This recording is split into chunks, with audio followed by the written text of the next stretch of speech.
Things we love to see are happening to the top criminals in the country. The man who claimed to have 9 lives and nicknamed Cat Matlala and Prince of Pretoria has met a devastating end in court today, after his attempts to get himself out of CMAX, using connections he has with General Sibiya, Senzo Mchunu, Becky Chele, Paul Mashotel, and many others failed. He has resorted to one of the most shameful tactics. The man with 9 lives is now crying in court, like a baby, for them to grant him his appeal, or make him a state witness. At this point, the evidences against him has gotten out of hand. From lying at the ad hoc committee and Madlanga commission that he has no tie with Sibiya, Paul Mashotel, and Masemola, to crying that he is ready to testify as a witness. What happened in court today, from his lawyers failing him down to him visibly breaking down, has left people laughing. They have tried to hide everything from the mainstream media, but I have compiled everything for you. Matlala has pleaded guilty to fraud, corruption, and money laundering charges linked to the controversial SAPS Health Services tender, and is seeking a 15-year prison sentence, with 7 years suspended, which would leave him serving an effective 8 years behind bars. The proposed deal also requires him to cooperate with authorities and testify against his co-accused as a state witness. If Cat Matlala is granted the appeal to become a state witness, he will surely come out and lie against our national hero, Saint Mkhwanazi. If you truly love and support Lieutenant Mkhwanazi for his bravery and believe Matlala must be jailed, then hit the like button, comment Viva Mkhwanazi, and don't forget to subscribe Jabulani. Roll out the video where the judges roasted him alive, and he broke down into tears.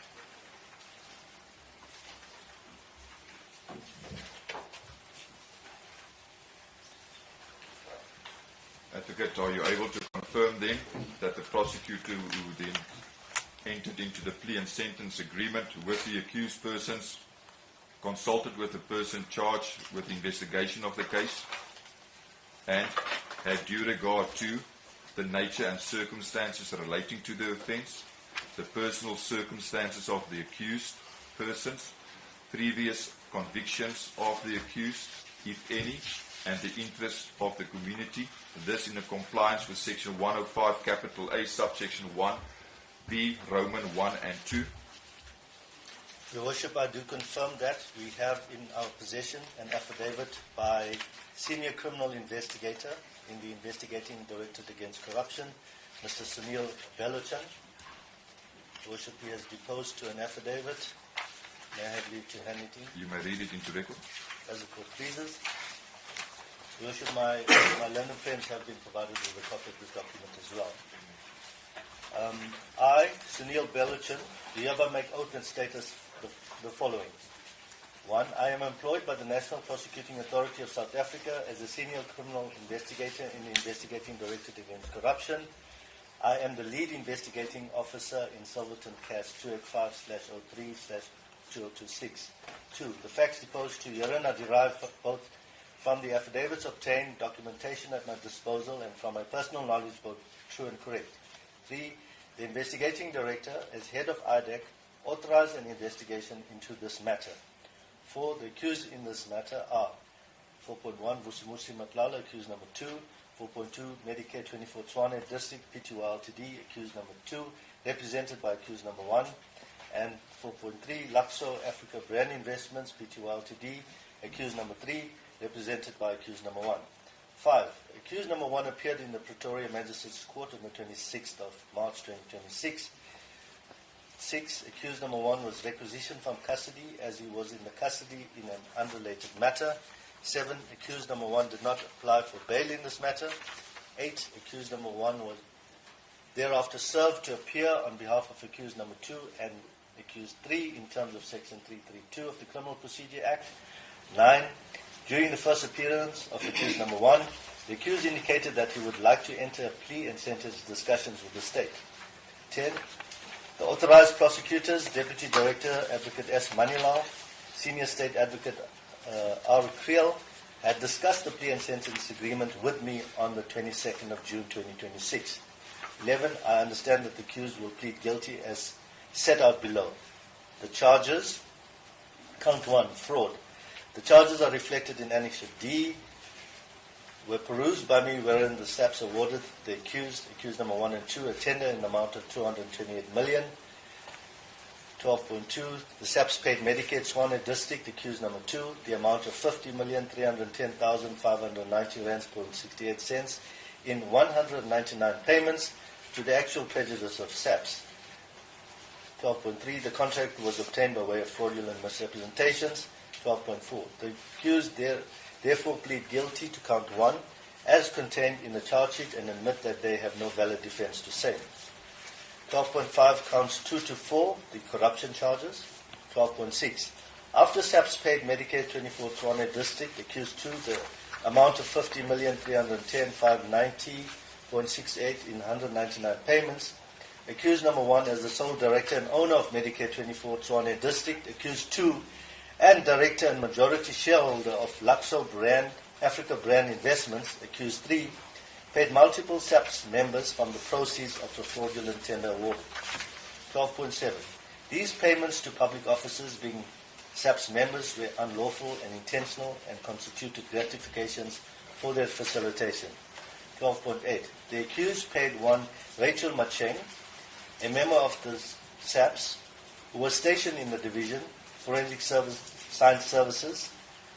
Macheng was one of the end users of the services that were rendered by accused number 1 and 2 in terms of the contract awarded to accused 1 and 2. 12.9. Macheng's role and responsibilities within SAPS was abused in that she referred multiple members from SAPS for medical screening to accused 2 that resulted in purchase orders being issued in relation to the services that accused 2 was contracted to provide, and thereby enabled accused 2 to invoice the SAPS whilst receiving undue gratifications from accused 1. 12.10. The funds were made to Macheng in a clandestine manner in order to prevent detection of the said payments as follows. 12.11. Electronic funds transfers were made from the First National Bank account number 6282441161 of accused 2 to the First National Bank account number 630209562223 of Laxo Africa Brand Investments, accused 3, of which accused number 1 held directorships in both accused 2 and 3. 12.2. From the First National Bank account of accused 3, account number 6247888190, funds were transferred to an account held by Ozweni Meat Hyper Pty Ltd, which was nominated by Rachel Macheng. 12.13. The funds were thereafter transferred from the First National Bank account of Ozweni Meat Hyper to the personal account of Modigi Christina Kekana. 12.14. Subsequently, the funds were in the personal account of Christina Kekana, account number 93655066146, was withdrawn and made available to Macheng. 12.15. A total amount of 300,000 was paid in tranches in amounts of 100,000 in 3 equal payments to Macheng. These payments were made in or about 13 January 2025, 4 February 2025, and 17 March 2025. Counts 12.16, counts 5 to 7, the money laundering charges.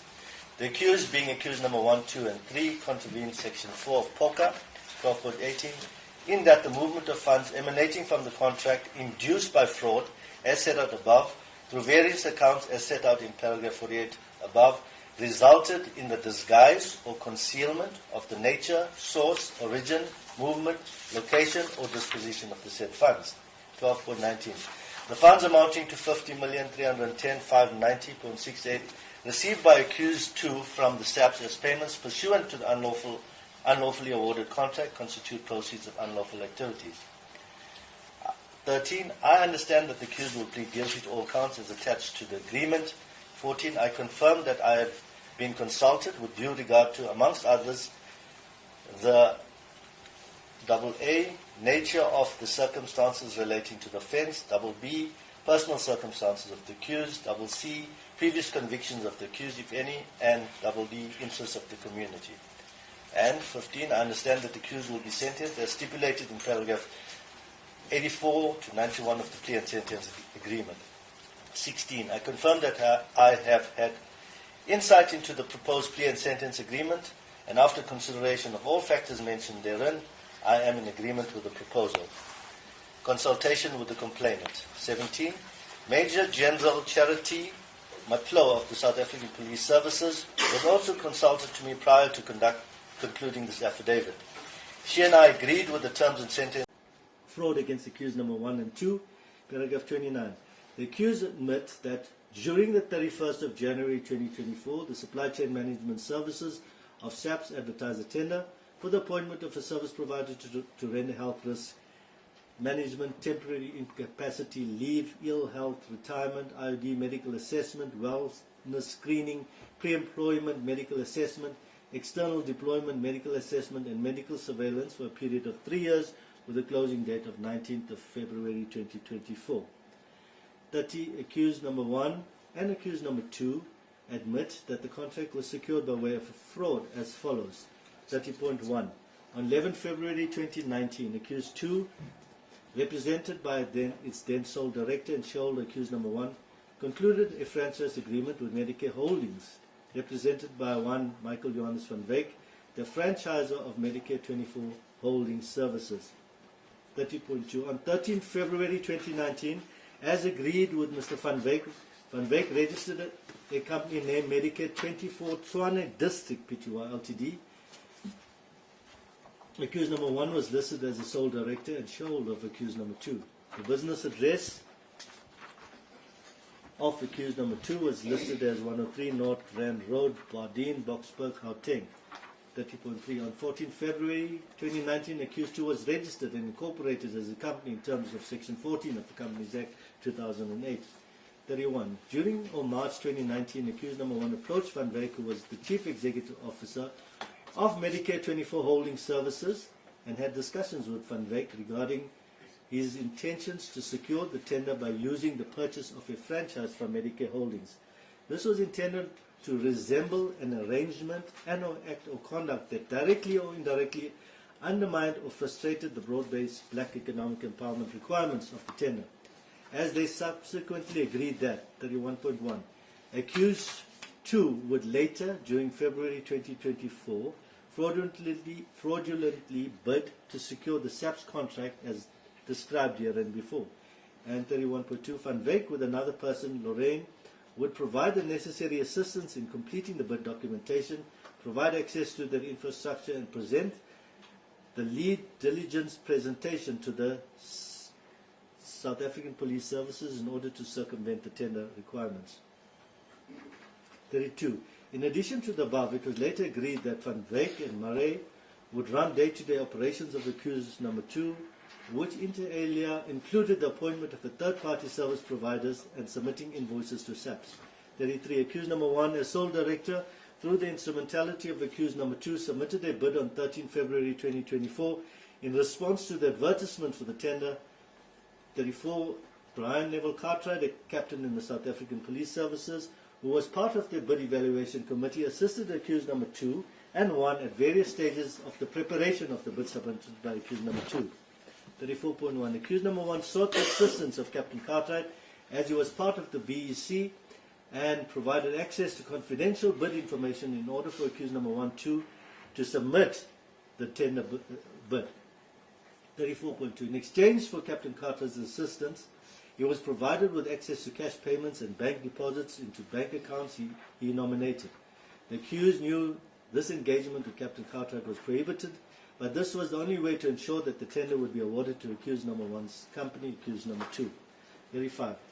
Thus, the declaration by accused 2 through the instrumentality of accused number 1 was fraudulent and false in that accused number 1 had consultations, communications, agreements and arrangements with Captain Cartwright prior to and during the bidding process in respect of the tender.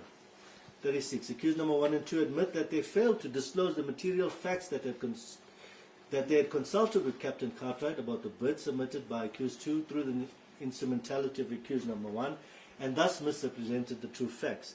37. The accused admit that they also failed to disclose in the tender documents and or processes of evaluation the true involvement of Mr. Van Wyk in the franchise agreement was created to serve as a fronting practice designed to undermine or frustrate the achievement of the BBBEE.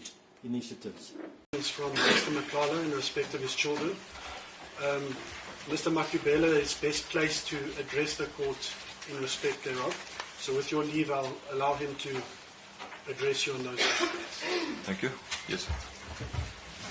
It's Maluleke, Your Worship. I see my colleague has made a mistake. I just want to correct the record. Indeed, we have consulted with the accused with regard to the situation concerning his children. We've also gone as far as trying to reach out to his wife, who is present before court. And the position is that he's a primary caregiver of 6 of his minor children. That being Kwetsi, Leranzo, and Lulu, aged 12, 10, and 10, as well as Ntokozo, Sibusiso, and Malaika. Although Ntokozo is 21 years old, Sibusiso is 20 years, Malaika is 16 years old. The position is that, in fact, apologies, Your Worship, I misread it. The other 3 minor children is Vusi Jr., is Shoki, Nganyezi, and Subusiso. They all reside in his house in Mistri. He is 100% responsible for all their living expenses, their support. That will include also the issues of school fees and all medical related issues to do with these minor children. If you look at the definition of what is a primary caregiver, it excludes if it's a mere breadwinner or person responsible for the finances or looking after the children financially. It is more focused on whether this person is the one that takes care daily of the children's emotional needs, feed them, get them ready for school, ensure that they attend school, etc. That is a primary caregiver. Does your client fall under such? Ever since he's been incarcerated, it no longer falls under that, but prior to his arrest, that was his responsibility. Those aspects I've mentioned now. Yes.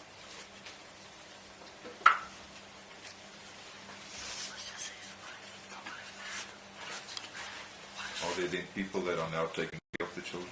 Your Worship, may I approach my colleagues? Seems like they're trying to get my attention.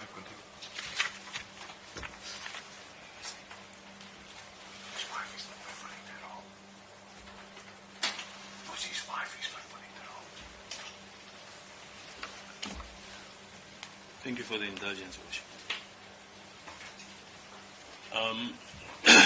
Your Worship, that is the role that he was playing prior to his incarceration. I must just add that of the 6, 3 are based in a different house, wherein his current wife resides. And she currently is the one who's fulfilling that position in the interim. Escort, please.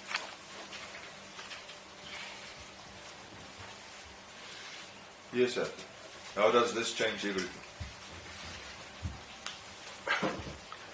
Worship, There's a clear duty on this court, in line with constitutional decisions, that I have a duty to ensure that the children are looked after, best interests are looked after. And now it comes to light that the accused is a primary caregiver, and it is still unclear as to who is taking over that role, whether it needs still be looked after. How does that impact on your plea and sentence agreement? Because at the end of the day, I must still evaluate all the evidence prior to me establishing whether this is a just sentence. Accused number 1 has provided a draft statement in which he disclosed the involvement of several high-profile people involved in the matter and other matters. 78.2, the state would have had difficulty in uncovering their involvement and the extent of corruption within the SAPS without accused number 1's disclosure. 78.2, his cooperation has been invaluable to detect and prosecute additional corrupt activities. 78.4, the accused disclosed information of systemic corruption affecting public institutions. 79, the state has confirmed the veracity of some of the information provided by accused number 1, which appears to be reliable. 80, the accused has made himself available as a witness to describe his role and that of others in the contract concluded between Medicare Tshwane and the SAPS. The sentence agreed upon between the prosecution and the accused. The parties have agreed that in terms of Section 105A of the Act, that a just sentence will be the following. Accused number 1, that the court deviates from the minimum sentence as authorized in Annexure A, the certificate provided by the Advocate Johnson. 83, the court acting in terms of Section 280 of the Criminal Procedure Act 51 of 1977 has taken the offences in counts 1 to 7 together and to run concurrently for purposes of the sentence. 84, that the court in terms of Section 297 of the Criminal Procedure Act 51 of 1977 imposes a sentence of 15 years direct imprisonment, of which 7 years imprisonment is suspended for 5 years. The sentence date is calculated from the date of sentence subject to the following conditions. 84.1, that the accused at any time upon the request of the state will depose to a statement or statements under oath and testifies at all future criminal matters in which accused number 1 is implicated directly or indirectly or as a director of accused 2 and or 3. And that 84.2, accused number 1 testifies frankly and honestly without withholding any testimony about his involvement and any other person's involvement in all such criminal matters, even where such testimony implicates him in the commission of criminal offences as envisaged by Section 204 of the Criminal Procedure Act. 84.3, that accused number 1 does not commit the crimes of theft, fraud, forgery, or uttering, or the contravention of Section 3 and or 4 of the Prevention of Combative Corrupt Activities Act 12 of 2004 and or Section 5 and or 6 of the Prevention of Organized Crime Act 121 of 1998 during the period of suspension. 84.2, should the accused refuse to testify in future proceedings or retract his formal statements to the investigator, the suspended part of the sentence shall be put into operation. 84.5, that accused number 1 can only leave the Republic of South Africa after the end of the year 2030. 85, in terms of Section 103(1)(g) of the Firearms Control Act 60 of 2000, accused number 1 is declared unfit to possess a firearm. At counts 1 to 7, accused number 2. The court acting in terms of Section 280 of the Criminal Procedure Act 51 of 1977 has taken the offences in counts 1 to 7 together and to run concurrently for purposes of the sentence. 87, accused 2 is sentenced to pay a fine of 1 million rand, which is wholly suspended for 5 years on condition that accused 2 does not commit the crimes of theft, fraud, forgery and uttering and or contraventions of Section 3, 4 of the Prevention of Combative Corrupt Activities Act 12 of 2004 and Section 4 and 5 and 6 of the Prevention of Organized Crime Act 121 of 1998 during the period of suspension. Outcomes 2 to 7. Accused number 3. The court acting in terms of Section 280 of the Criminal Procedure Act 51 of 1977 has taken the offences of counts 2 to 7 together to run concurrently for purposes of the sentence. 89. Accused 3 is sentenced to pay a fine of 1 million, which is wholly suspended for 5 years on condition that accused 2 does not commit the crime of theft, fraud, forgery or uttering and of any contraventions of Section 3 and 4 of the Prevention of Corrupt Activities Act 12 of 2004 and Sections 4, 5 and 6 of the Prevention of Organized Crime Act during the period of suspension.